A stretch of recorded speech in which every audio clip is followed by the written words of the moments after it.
জয়পুরহাটের পাঁচবিবি স্টেশনে চিলাহাটি থেকে খুলনাগামী রূপসা এক্সপ্রেস ও নীলফামারী থেকে ঢাকাগামী নীলসাগর আন্তনগর এক্সপ্রেসের যাত্রাবিরতির দাবিতে মানববন্ধন ও ট্রেন অবরোধ করেছে ছাত্র জনতা।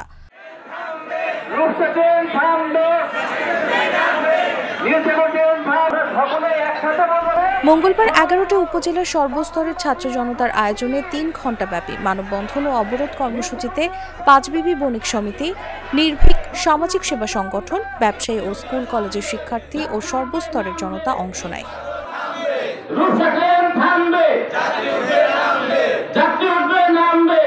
এ সময় পশ্চিমাঞ্চলের রেলওয়ে জোন এলাকায় চলাচলকারী ট্রেনগুলোর শিডিউল বিপর্যয় সহ যাত্রীরা চরম ভোগান্তিতে পড়ে।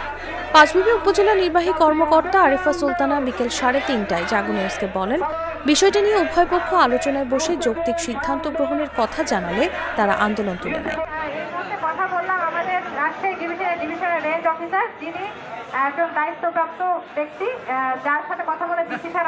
এ বিষয়ে বিকেলে রেল কর্তৃপক্ষ ও আন্দোলনকারীদের কয়েকজনকে নিয়ে আলোচনায় বসার কথা রয়েছে।